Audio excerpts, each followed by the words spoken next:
A note. Following advice from work-life imbalance may lead to action being taken by HR, your family, the authorities, or higher powers.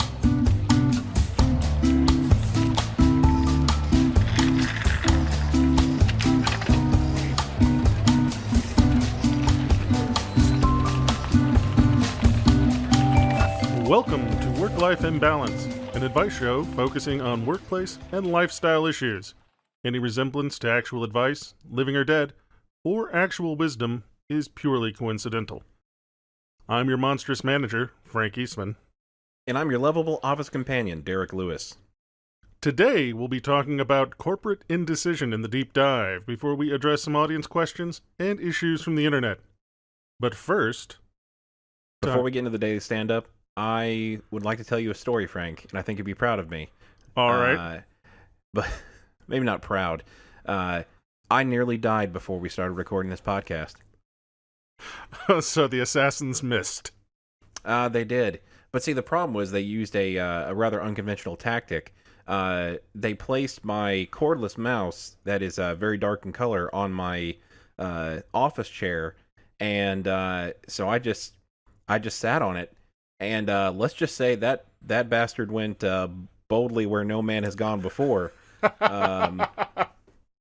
Yeah, so I think I saw an episode of South Park about this. So I lost my religion and found it again, all in the span of about 10 seconds while I was extricating this thing from my anal cavity. I think I may have avoided the warranty. This is why we say not to record nude, Derek. You don't control me, Frank. It's merely a suggestion. Tell me how to be me. I will take it under advisement, though. Especially when we start doing live shows, that may cause some problems. I mean, do what thou wilt. All right, let's do the daily stand-up.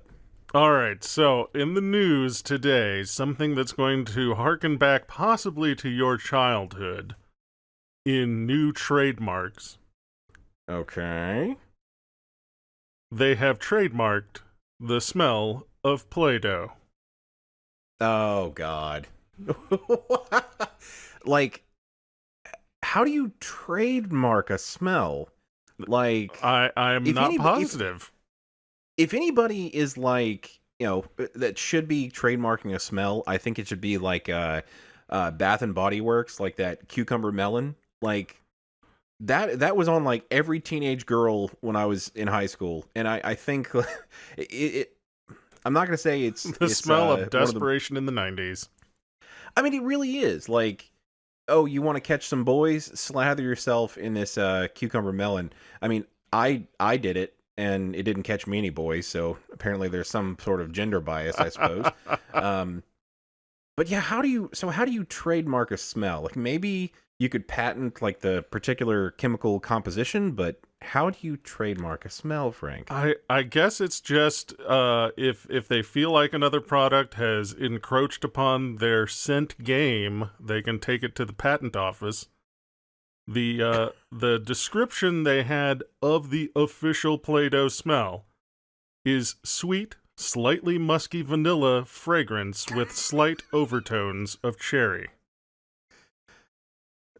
Okay, that I don't believe that.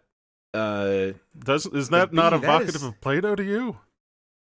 I mean, until you hit the cherry, kind of, yeah. But I mean, not really. Like yeah, sure. Like the fake vanilla, yeah, that's sure, that's Play-Doh. But I don't know. It's one of those things, like Play-Doh definitely smells like Play-Doh, so I could see that, the Play-Doh smell is an iconic smell. Sure. Because it's definitely one of those things that even I'm like, oh yeah, that smells like Play-Doh. Like, I know what it smells like. I didn't realize that one could trademark smells, and I didn't know that Play-Doh needed to trademark its smell here some 30 or 40 years on. I mean, and I concur with you, because I have never said this smells like Play-Doh and it been a compliment. So, like, I don't see why somebody would intentionally try to, emulate Play-Doh. If they're going to sue anybody for, like, trademark infringement, it should be fucking Cold Stone Creamery, because that cake batter ice cream bullshit, like, and I ate it for a while in college because I guess I was trying to recapture my kid-like wonder of eating Play-Doh. But no, that shit smells exactly like Play-Doh. That shit tastes like Play-Doh smells. So if y'all want Ah, to take Cold Stone Creamery to court, then be my guest. But I don't know who else would be, breaking down the door to get that good old Play-Doh smell in their product. I mean, maybe it is Cold Stone that they were going after in this attempt to trademark their smell. Or They've been infringing for nigh on 15 years at this point, so I don't know how retroactively it can be applied, but they'd be... actually, that brings me to a point. Have you seen a Cold Stone Creamery lately? Like, just around? I don't remember seeing one, but it's one of those things that I don't necessarily like. Again, yeah, during a period in college, it was relatively popular, and everybody's like, "Let's go to Cold Stone." Um, let's have some late teens people who care nothing about anything. Let's let them just fondle our ice cream for a while. just well, here's the so I had a friend who worked at Cold Stone, and like he I think got the job because he loved ice cream, and then after getting the job, whoa, hold on. Is that something you can put on a resume? Love ice cream. Because I have missed so many opportunities. Well, I mean, I think your only opportunities would be to work at Cold Stone. And here's the catch-22. Okay. After working at Cold Stone, he came to fucking hate the ice cream because he would come home, of course, stinking of ice cream, like that had been warming and slightly going off on his clothes the entirety of the day. And he was like, man, now I can no longer enjoy Cold Stone. Yeah. I can see that being a problem. Although it's weird for me. Like, I've heard a lot of people describe, okay, I worked at, such and such place, like ice cream place, or like a French fry place or a sandwich place, and now that smell just like makes them sick. Well, I worked as a short order cook at a place in my hometown, and I would come out smelling like cheese sticks and chicken fingers and hamburgers and shit like that. Man, every time I walk by my closet, it just make me hungry. Like, I don't know if I'm just broken, but like it did not make me in the wild get a whiff of something that smells like my clothes used to smell after working a shift. I'd be like, man, I could really go for some fucking cheese sticks. Oh, yeah, that's the stuff. My old hoodie. Look, there are not many opportunities for my clothes to bring about some sort of positive, some sort of positive reaction within me. So let me have this, please. All right, I'll definitely let you have it. Back to my point from before. Have you ever smelled something that smelled like Play-Doh and been like, that's a good thing? No, and especially like they're describing it, the first thing I thought of was they are describing some sort of wine, but then I know also they're describing Play-Doh, and so I just had the most unfortunate, like, this is the worst possible wine moment. And I'm sure there's a wine somewhere that is like, oaky with slight hints of Play-Doh. And now we know that slight hints of Play-Doh are sweet, slightly musky vanilla fragrance with a slight overtone of cherry. That's all the millennials that are getting into winemaking. They're starting to make things from our childhood. It's like this one smells like strawberry shortcake, the doll from the 80s and 90s. This one tastes like Push Pops. This one tastes like Push. Don't you fucking come at me about Push Pops, man. I'll kill some Push Pops. No, this one gives you the faint odor of GAC, of Nintendo GAC, and this is Play-Doh. No, that none of that sounds good. Yeah, the mid-90s slime products all had a very distinctive smell as well. I know that for a while in the 90s, like, slime was big, although apparently it's becoming big again. in a make your Yeah. own slime kind of thing. My daughter's like completely obsessed with like making slime out of glue and borax and then putting fragrances and stuff in it. But Borax? You have to use borax to make that shit? apparently, yeah, it's super healthy, man. Yeah, to make it, you just put Elmer's glue and then a little bit of bleach and a little bit of ammonia. They're training us to make mustard gas, Frank. Oh God. At least my Yeah, child will be ready to make plastique when time for the revolution arrives. Look, I'm not going to look that gift horse in the mouth. So if I need an explosive expert, I'll call your daughter. That's Look not a up my bad idea. kid, yeah. But no, I know for a while there was a shortage of Elmer's glue because somebody somewhere posted that shit to Pinterest and every kid lost their fucking mind. Oh no. Oh. The only thing I can think of is that there's some low-rent Play-Doh knockoff somewhere that they're like spritzing little perfume bottles of Play-Doh scent in, and they gotta knock that stuff off like it's some cheap traffic, like the Louis Vuitton of Play-Doh. The Fucci or Exactly. or Fay-Bands. Want to get into the deep dive? Yeah, let's do that. All right, today on the deep dive, want to talk about moving targets. And this is the situation where the goal or direction of your company or project changes rapidly at the drop of a hat in a way that is completely out of your control. Now, Frank, being in the project management, the Scrum Master arena, obviously you are kind of drifting in the wind as the higher ups above you change their mind day after day. Give us the skinny as best you can. I don't do skinny, Derek. Yeah, so how has that negatively affected you, and just what kind of calamity can that wreak on your life?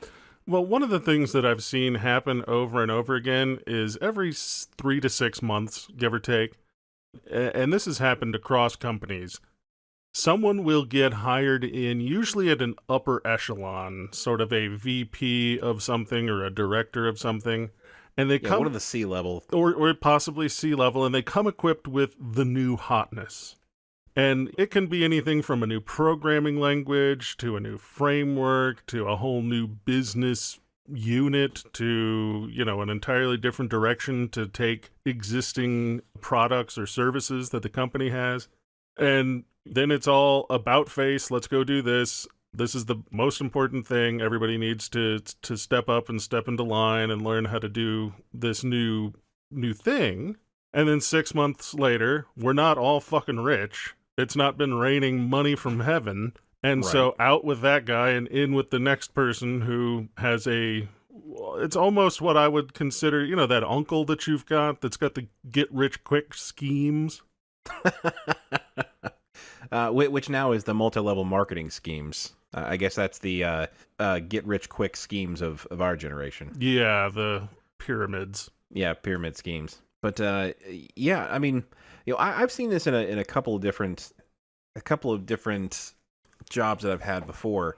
I think that the one that we shared probably was the worst offender. I think because, like you said, they'd hire in somebody who essentially, I guess they were hiring them to fix a problem, but in coming in and using their wild ideals and fancy new, like you said, frameworks or technologies or corporate jargon, they do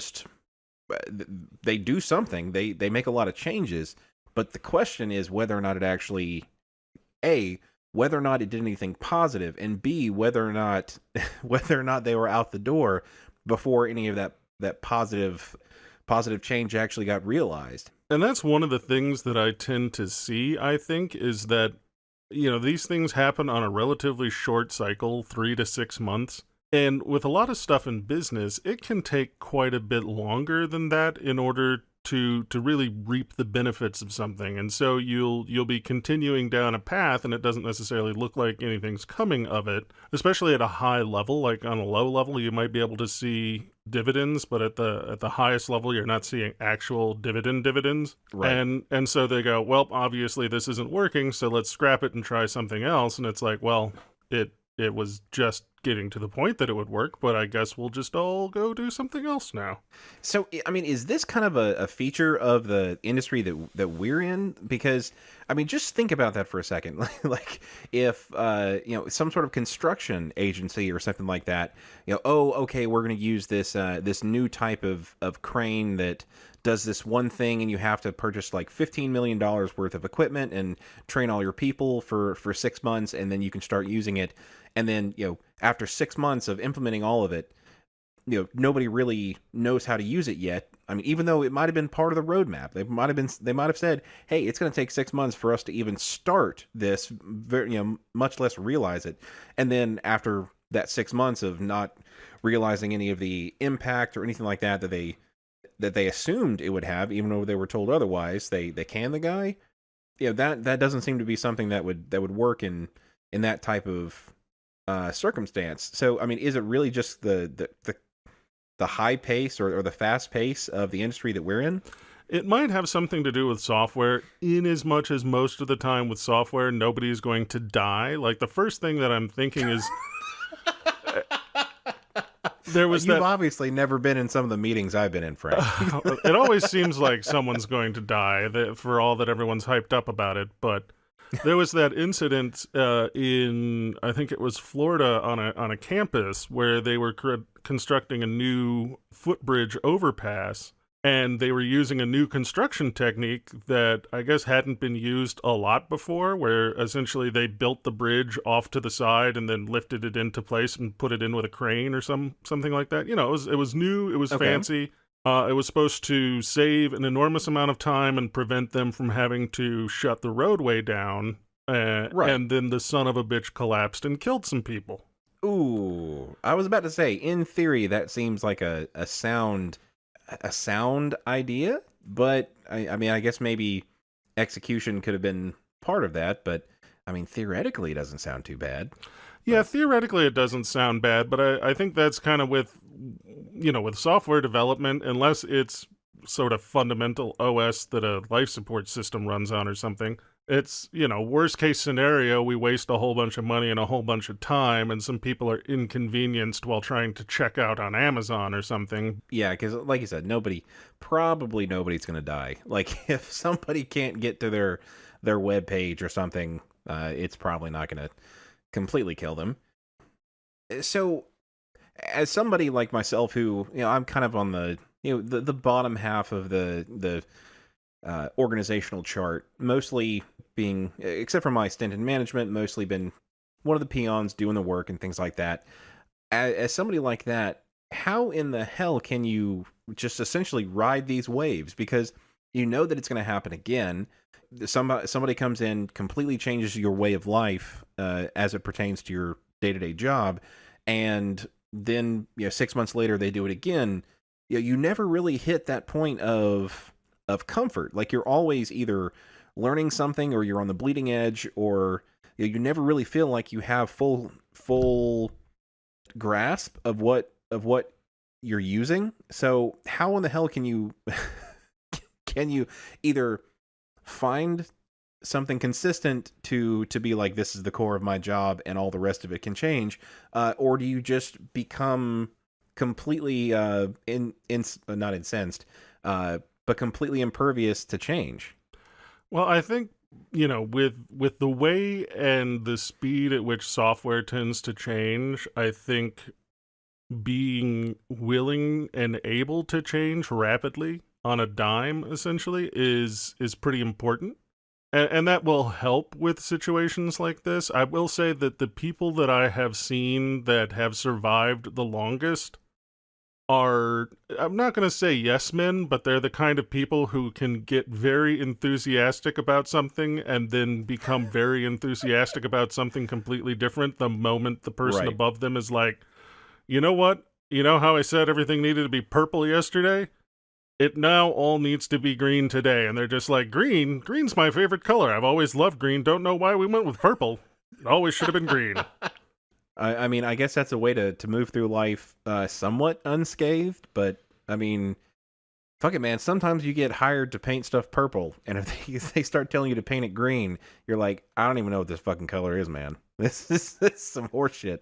And that is one of get, the things that's kind of problematic is like, if you have a skill set that is part of one of these rapidly changing sort of dogmas or programs or methodologies, it can be somewhat dangerous as far as your career goes. Like, if you're a Java guy and they're suddenly like, Java's old and it's outdated, we're all moving to something else, then suddenly you're left sitting there with a 20-year backlog of experience that is no longer applicable to the job that you've had for the last 10 years. So I'll derail the conversation by saying that Java is essentially the cockroach of the development world. Not saying that Java developers are cockroaches, except for the fact that when the nuclear holocaust hits, all that will be left is Java developers. Like, it has been not one of the oldest languages, but of the kind of the more modern object-oriented languages, it has been impossible to fucking stamp out. And, I thought a few years ago, oh, we're finally going to move past Java, everything's going to be okay. But then, Netflix, OSS, and all sorts of shit that started coming out, and now Java is once again, with AWS, the new hotness. And I'm just sitting there looking around going like, who the fuck thought going with Java was a good idea again? Like, I thought that we had met as a community and had decided that it was a subpar language. We decided that like back in like the early 2000s, like fuck JavaScript or fuck Java, we're doing this other thing. In a general sense, we have as a society looked around and said, some outdated shit that we thought we were done with. Let's go ahead and pull that out of the deep corner of the closet somewhere and dust it off and march it around a little bit. Oh, you are all too correct, Frank. What was I thinking? Thinking that there were things that we could escape and could move on from, and that wouldn't haunt us on a daily basis. What was I thinking, Frank? Java's always there, Derek. Sometimes it's not out in the open, but it's hiding. It's hiding. And all it takes, biding its time. All it takes is for one little slip up, for Java to rear its head and roar back to the front and take control of everything. Oh God, man! I swear to God, if I ever create like a some sort of fantasy campaign or something, the final boss will be like the physical manifestation of the programming language Java. It will be completely unbeatable, and it'll make you sad the whole time you have to look at it. All right, you want to take the elevator to accounting? Let's take the elevator to accounting.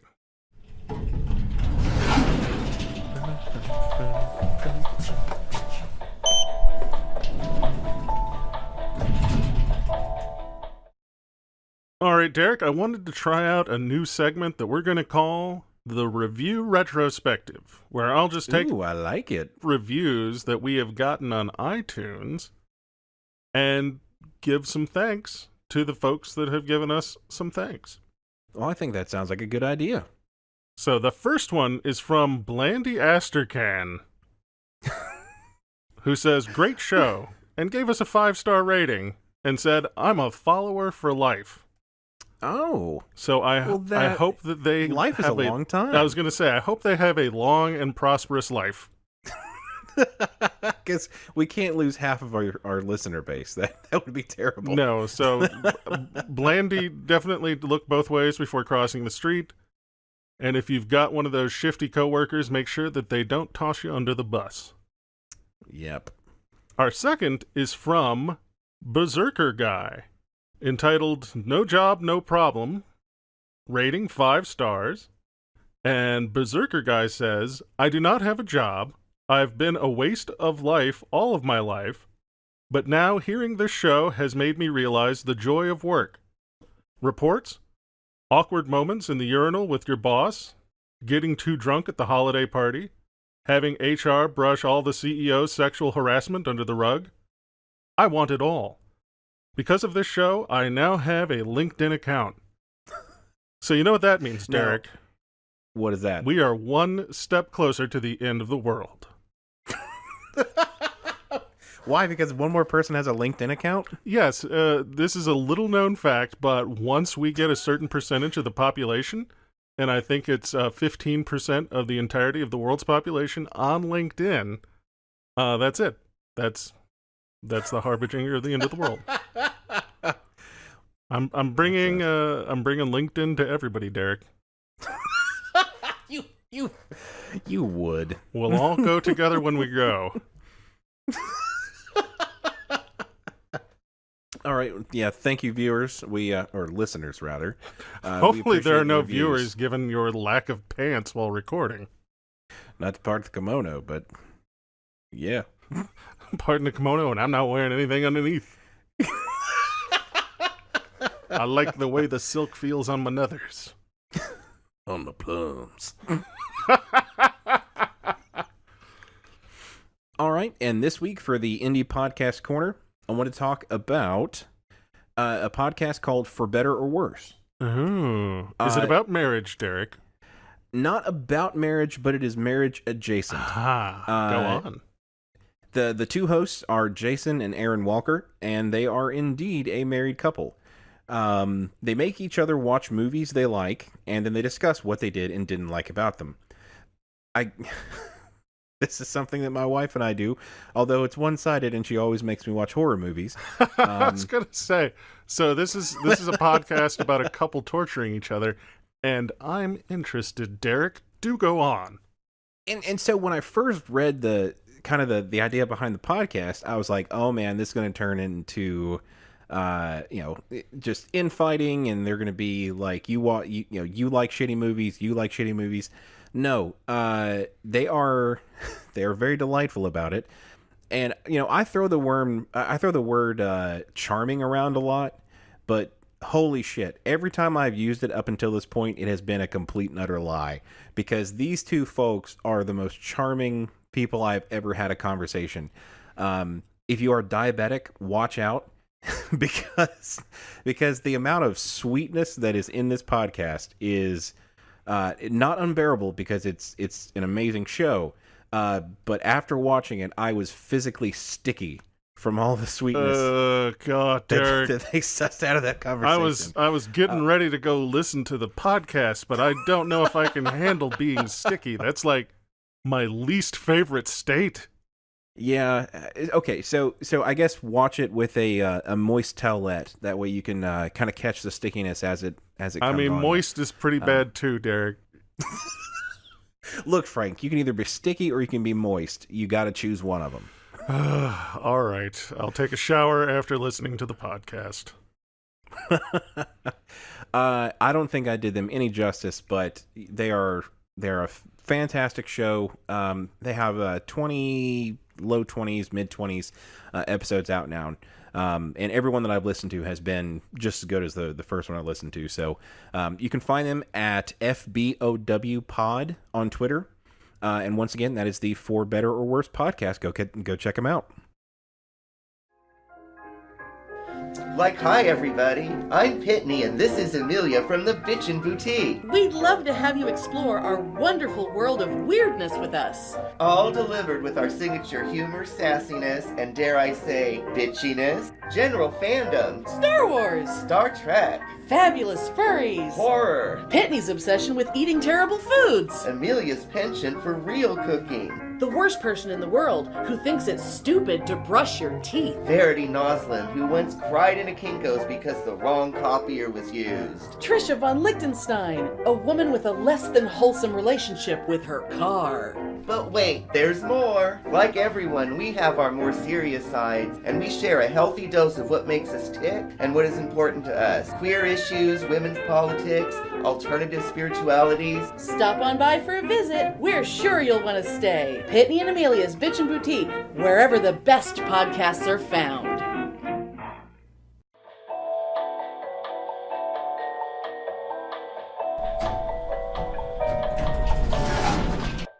My office is just out to kill me for some reason this episode, because I sat on my my mouse before we started, and then I had set up the beanbag behind me to kind of be like a little bit of a sound block, and son of a bitch just decided to like roll over on me. And this is like 150-pound beanbag. This is not like some packing peanuts falling over on me. Like, I felt like somebody tackled my chair. Like, it was. What the hell are you doing with a 150-pound beanbag as a sound baffle? Well, you make do with what you got, Frank. I guess so. I guess the kicker of it all is it's not really a good sound baffle. It's just it was like any port in the storm, I suppose. Hold on, let me fix this motherfucker. Jesus, it's like moving a dead body. Oh no, Derek's gonna get trapped in it. The rest of the podcast is just gonna be Derek calling out weekly for help from the other end of the room. All right, Derek, you want to get to an audience question? Let's do it. My best friend is a great person, and I love the guy like a brother, but he pronounces words wrong constantly. He leaves letters out of or pronounces words like a kid would, even in public, and when I've casually brought it up, he says, "Oh, that's just how I say it." How do I get him to realize that most words have a proper pronunciation, and you can't just say them however you want? Am I in the right here? Or am I the asshole trying to suppress my friend's free-spirited nature? Sent in by Word Weariness in Woodstock. Frank, you being an English major, I feel like you have both educated and quite vehement opinions on this. What do you think? I'm of two minds on this, Derek, and that's where it's problematic. Okay. So one, yes, words have appropriate pronunciations, and god damn it, let's use them. But two... Is there any amount of wiggle room? Like... Well, that's how we get divergent dialects. Okay. So, the posh British accent is actually very far away from English in the time of Shakespeare. And Shakespearean English is actually a lot closer to Appalachian hillbilly speak than it is to British English. And so what the fuck happened there? Well, that's because they had slow divergence in England as people pronounced things differently in various regions for fun and just for sort of uniqueness. And that's just how language tends to go, is it slowly morphs over time. But in the Appalachian regions, it was, difficult to get around and relatively lightly populated, so you didn't get a lot of lexical shift. And so a lot of the way words are formed and a lot of word usage actually sort of stagnated in that area, sort of giving us a snapshot of what language was like, hundreds of years ago. It has shifted, it's not that it's completely the same. It's just, It's a lot more similar than, British English is to, like, Shakespearean English. So are you trying to sell me that this guy may be an innovator?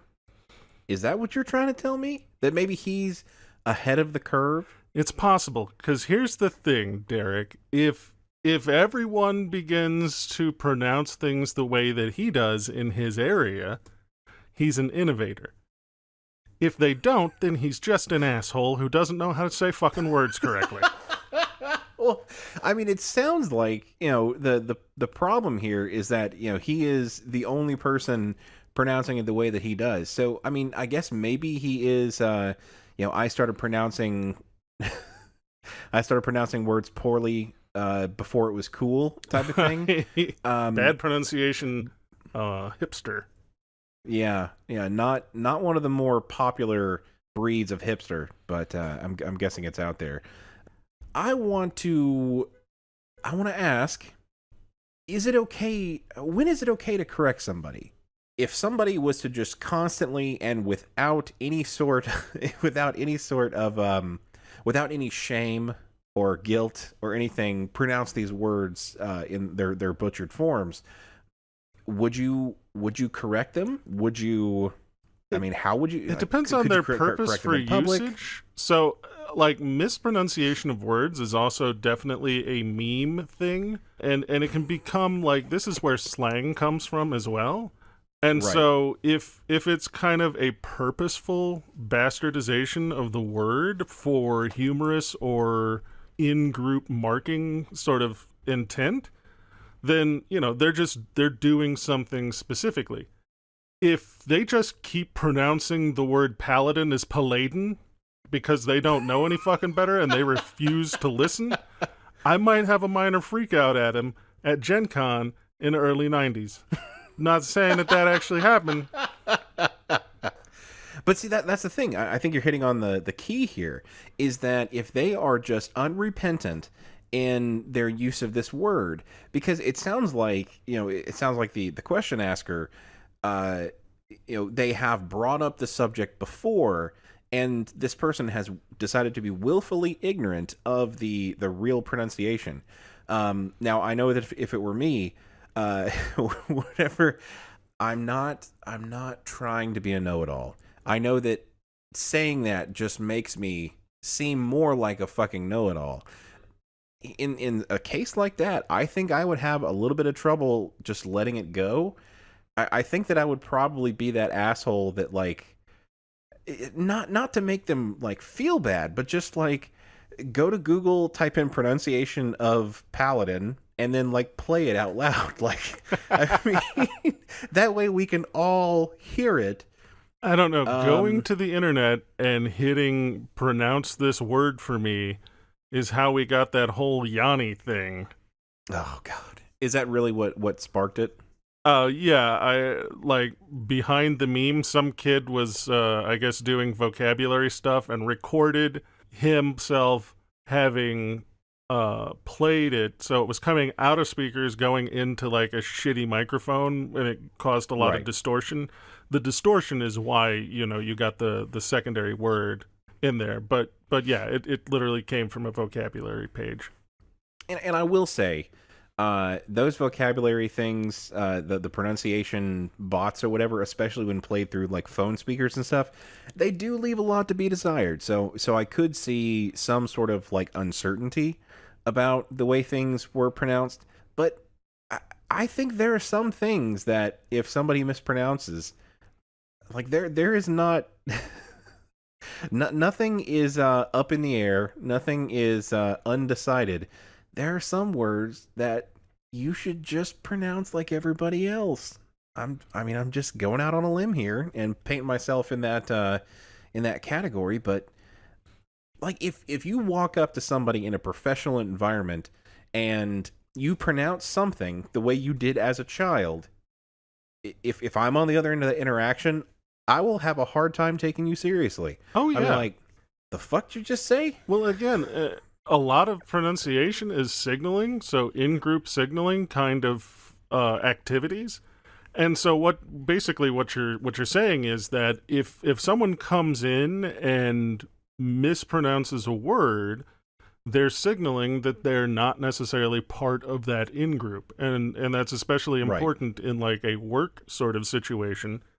And so this is where you get folks who are very good at like code shifting is what it's called.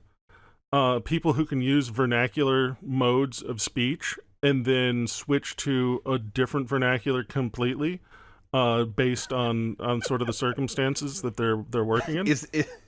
Is this like when I go and I stumble upon a group of people talking sports? I can kind of sort of blend in for the moment while I am passing by them and then revert to my nerdy form after I get past them? Yep. That's sort of, in a nutshell, exactly how it works. Or, you know, if you've got a thick Southern accent, but you sort of suppress that accent when you're talking to people from not the South and you want to seem well-educated, because there's sort of that stereotype that people from the South who sound especially Southern are not very well-educated. Right. Or I never picked up the Southern accent, and I was very sad when I was in the northern area of the country for graduate school.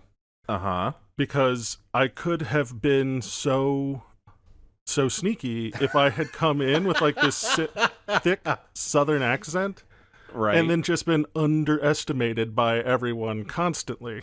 Could have gotten so many free passes. Yeah, because it's like, would have been oh, great. well, I mean, yeah, I mean, Frank got this answer wrong, but I mean, he's Southern, so we could cut him a little slack. I mean, it's fine. I have this habit where in probably 90% of situations, wherever I'm at, like so I'm from the north. I was born in Illinois, came to Alabama, and didn't necessarily like pick up the southern drawl that much. I mean, I guess our northern listeners can decide for themselves whether or not I've picked up the southern drawl. But there are many times where I find myself around other people that have like a thick southern drawl, and I kind of feel like I'll sort of I don't know, maybe You start to pick it up? well, I start to use it, and Yeah. I guess it's like maybe I don't know. This is weird. Like just as I'm saying it out loud, I'm trying to discern what my purpose for doing it is. I guess part of it is I want to be approachable, like so that I'm not like completely seeming as somebody who is unlike them or something. Yep. That's that in-group signaling. I think part of it is that sometimes I feel like it's a translation thing. Like, like if I say it without the accent, they may not get it. And this goes completely in the opposite way too. But yeah, it's not an intelligence thing, but it's like if somebody says, highway, and then you come in and say highway, they'd be like, what? Oh yeah. Oh, highway. Oh, okay. It's down the road a piece. So I think God.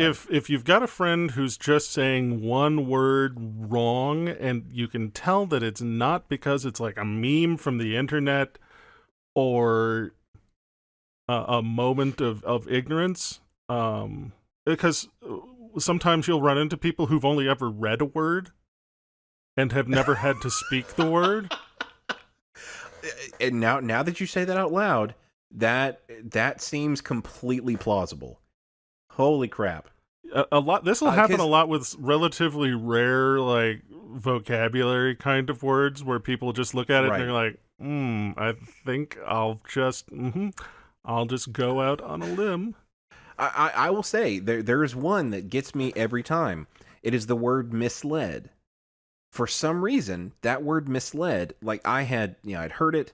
I'm sure I've said it before, plenty of times, but then for some reason, there was some point at college, I was reading it out loud, or I was reading out loud, and it came up to where it said misled, and I said misled, and I was like, oh fuck me, I've never seen that written down before. So I guess it It's like, works in the Jesus opposite Christ. direction. Yeah. So yeah, I guess maybe that's one of those things where it's like, okay, I never have heard this pronounced, but I'll go ahead and just try to use the word in my everyday language without necessarily knowing the pronunciation. And given the age of the guy, like it probably, maybe the internet wasn't a thing back then, so you could like you could check the internet for knowledge in your formative years. But okay, so I can see that being. I'm softening up on the issue just a little bit. I'm still a pronunciation jerk, but maybe I'll have some sort of tempering from now on. I think it has, as I said, I think it has a lot to do with the purpose behind it. Because if you're just doing it to be an asshole, then you're just an asshole. Want to run up on an issue from the internet, Derek? Yeah, let's do that. All right, this one's a little bit lengthy, not terrible. I keep a bowl of candy on my desk, but coworkers are starting to get rude and greedy. By Faux Show, spelled FAUXSHAUX. Ah, very well done. Very well So done. French. I would say more Creole, Cajun, probably.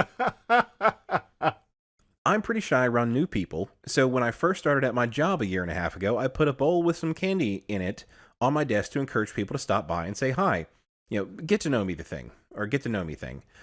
It worked, however, my candy bowl started getting some popularity, and people are now coming out of their way to my desk just for candy. I had to switch to cheaper candy, and then eventually I had to start expensing it. Holy fuck. Line items for fucking candy bowls. Now I have people coming to my desk to take candy multiple times per day. I have coworkers walking in my office suite, taking candy and leaving without saying hello. The other day, the bowl was completely empty, and one coworker came to my desk in the afternoon and said, "Oh, the candy bowl is empty." And I just said, "Yep." She said, "Guess I'll find something else to snack on." And I didn't answer. Like, come on. Since when is it my obligation to provide snacks for everyone? It's just candy, people. Oh, God. It's just candy, comma, people. Not candy, people. I also have coworkers that will walk into my suite. I also have coworkers that walk into my suite and start going through my drawer where I keep the bags of candy to go in the bowl. I find that really rude to go through someone else's drawers. Here's I think here's that a stands tip: alone. never reach into someone's drawers without permission. HR would have a serious problem with that. I know it's not my personal property, but I work in HR, and sometimes I will temporarily keep sensitive information in my drawers. That's a weird place to put it. I mean, where else is it going to be as safe as it can be?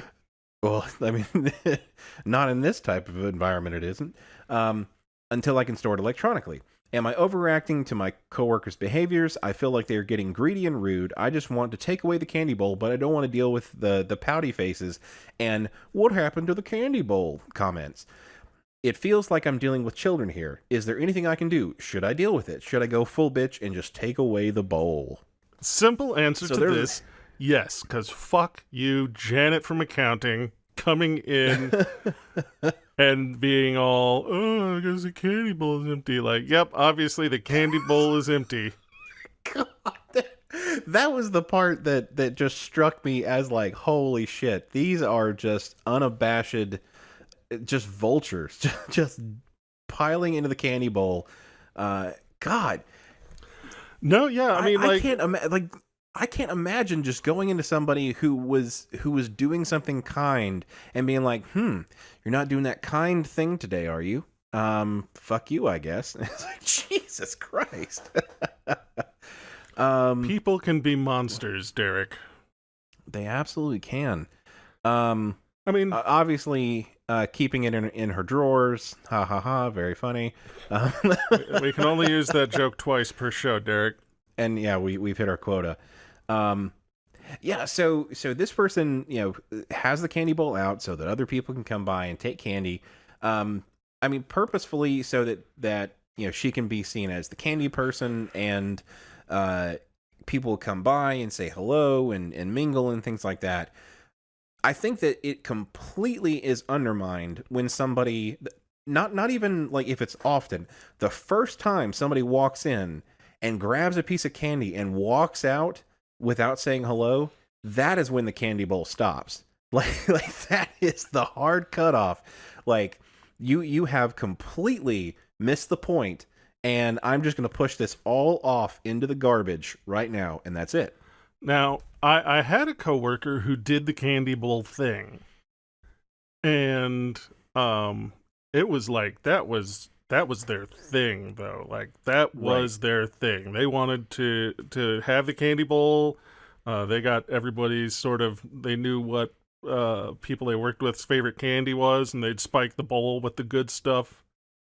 I'm looking at you, Reese's Cups. Though I think a couple people in the office, I was probably included in that. Reese's were kind of a dangerous thing to put in the candy bowl, because I think several of us had this kind of sixth sense to know when she was about to dump some Reese's in the candy bowl, and so we'd hear like the telltale thumps of Reese's hitting the telltale crinkle, and all of us would kind of like pop up from our desks, be like, "The Reese's are here." Just like you see like stacks of paper just explode as we all sprint off towards the candy bowl. I mean, we could have just like bought our own. Oh yeah, but that would defeat. fuck that. That's free. Like, I guess as a species, we enjoy the thrill of the hunt, I guess, and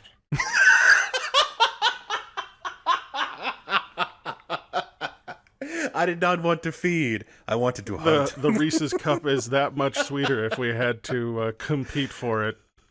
Stalk it through the savannah. I didn't think I was an apex predator, but I mean, here we are. Oh, how far the mighty have fallen, Derek. Yeah, the part about this that got to me, I think the most was the fact that it started to get expensive, and so they switched to the cheaper candy. So we're talking like, you know, the bag of like Tootsie Rolls and those like brown and orange peanut butter taffy bullshit Oh things. no, the Halloween garbage candy. Yes. Yeah, so we're down to like that, and you still have to expense it? Like, unless you like work in like Jesus, I can't even imagine. Like, where would you have to work for people to be like going through that much candy that you can't even like keep the shitty stuff in the bowl without like actual financial repercussions? Like, Jesus Christ. I mean, at the point that it stops being fun, that's the point that you stop doing it, I think. Like, it was originally intended as a hi, getting to know you kind of thing. And once that had been corrupted, I think you're completely within your rights. And, you know, I get that that this person doesn't want to create a conflict situation by taking away the candy bowl. But Right. at the same time, as I said before, fuck off. Like, if folks are just stopping by and like grabbing handfuls of candy to stuff in their face and not actually engage with you as a person, you're just now the provider of candy, Right. then it's lost its purpose. And at no point should something that is candy based be an unenjoyable situation. Right. And as you were saying that last statement about essentially, you know, once you were a candy providing service, it no longer should be something that you have to keep up with. That kind of put the two and two together, and you know, essentially, you know, what this person ended up being was the candy dispenser, and you know, then the fact that they were expensing it almost started to make a little bit of sense. Because, you know, maybe this is kind of like the free soda in the break room type of thing. Of course, the apparently the employer was not asking this for a, you know, this is not a service they knew they were providing until they started getting expense reports. But yeah, so if they are, you know, able to get it like expensed, and then maybe they could put it somewhere, you know, that was more centrally located, so they wouldn't have people like rifling through their desk. See how I didn't say drawers? That is well done. That is restraint. Well done. That is restraint and personal growth. I hope admire you, Derek. That's the way it should be. So if they put it far enough away that nobody's going to be rifling through their desks and aren't expecting them to do it, like have some sort of like message or memo that goes as this: okay, we're going to buy this much candy a week, and you know, if we run out by Tuesday, then we don't get Tuesday till the following week. Or Tuesday, what the fuck? We don't get candy until the following week. Again, where I'm at, Derek, is fuck off with all of it. So at an off, you know, Frank, you keep bringing up that point, and I keep dismissing it. I'm not going to dismiss it anymore. That is a great. I point. worked at an office that they decided to get a kegerator. The CEO did, and like decided to get a kegerator so that there could be beer in the office that people could have for free, as sort of one of those perks things. And I made the mistake of like volunteering to put together the fridge, And I didn't even boy. volunteer. I think I was just kind of happened to be there, and and the CEO was like, "Could you put this together? I'm busy," and I was like, "Yeah, sure, I guess." And from there on out until the time that I left, I was the fucking You were the barback. kegerator guy. Like, not Yeah. just. I mean, I had to learn how to the keep of a kegerator. You know, going and Wow. getting kegs was my job. Cleaning the lines, you know, setting it up, tearing it down, making sure everything worked. If there was ever a fucking problem with the keg, people would come to me. It's all foamy, and it was like, The carbonation's all out of balance. and it's like, fuck me. I did not realize that I was signing up for this labor for the next Right. however many years because I volunteered that one time and didn't just run. Like, apparently I should have stood up, turned, and bodily jumped out a goddamn window. That would have been preferable to the months and years that followed, I think. And it's like, I know I've got a skill now that I can't necessarily really put on a resume, because guy who kept up the single keg in an office somewhere isn't going to get me a job at like a bar. And it's a job in a bar Right. that I wouldn't want. Like, it's a kind of gross, smelly, difficult job lugging kegs around and stuff. It's not exactly fun. Yeah, cleaning out the tap tubes and stuff like that. Like that, I forget where it was. I was at a bar somewhere in the local vicinity in Tuscaloosa, and they were doing a cleaning of one of the taps that hadn't been used in a while.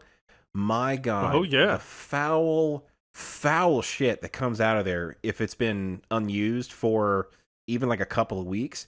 Holy shit! You were talking about like the devil sticky goo from your plumbing problem. Like, maybe this wasn't quite as potent, but it was on the level. Like, it was terrible. Well, I mean, beer is to many things delicious, and some of those things are fungus and bacteria. It is a Right. prime breeding ground filled with delicious nutrients, and so you let that shit sit in there for a day, and that's it. Now you've got, like, I've seen the lines, like, if I went on vacation, I could come back and the lines would literally be plugged with, like, growths of shit. And it's like, I don't want this job, and somehow I've gotten this job. So it's this, I feel the same way for this person with the candy bowl. Like, no, it may be difficult in the short term for people to be like, oh, where'd the candy bowl go? You know? And But I mean, but those were the leeches. Like, those were the people that didn't care about this person. They just cared about the candy bowl. well, the one that'll be So- even harder, and the thing that you've got to gird your loins for are the people who weren't abusing the candy bowl privilege. Because they're Right. going to come and be like, oh, what can I do to help make the candy bowl not such a burden? And they're going to try and get you roped back into the goddamn candy bowl game. And at Right. that point, it's like trying to get out of the fucking mob. Well, no. Here's the thing. Essentially, you say, no, I can't do the candy bowl anymore, but then you pass the candy bowl to them, and then they are the candy person. Ah, sort of a genie lamp Aladdin thing. Yes, that's what I was thinking of. So you can't, obviously the person doesn't want to do it. They have to find some sucker that is willing to take the lamp or the bowl from the them. sucker of And destiny. then, The lolly of import. No, the sucker. Yes. The sucker. There we go. No, there's something else in some other episode that we're gonna have to talk about. Like, they never said whether this was wrapped candy or loose candy.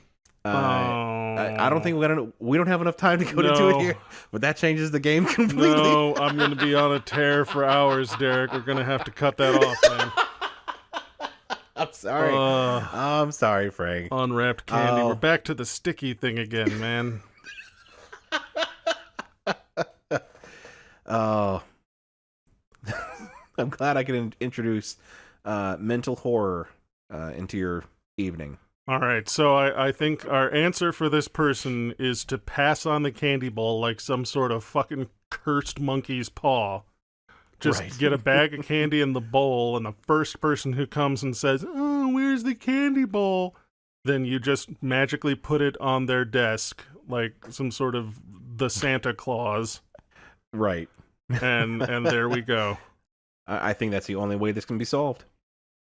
All right, Derek, want to punch the clock? Yep, let's punch the clock. If you enjoy the show, please rate and review us on iTunes. It helps us out in a big way by helping other people find us, and it helps us grow our audience. If you do, we'll read your review on the show. If you have any questions you'd like for us to answer on air, send them to questions@WLIcast.com. You can also visit us on Facebook at facebook.com/WLIcast or on Twitter at WLImbalance and use the hashtag WLIcast. This has been the Work-Life Imbalance Podcast. I'm Frank Eastman. I'm Derek Lewis. And with that, I think we're going to have to transfer you.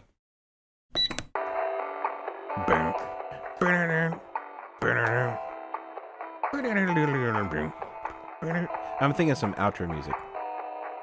Do you think it works? I like it, Derek. I think that's definitely what we're going to have to do. Okay. I mean, I thought I'd run it by you first, but then I was like, no, we'll just do it live.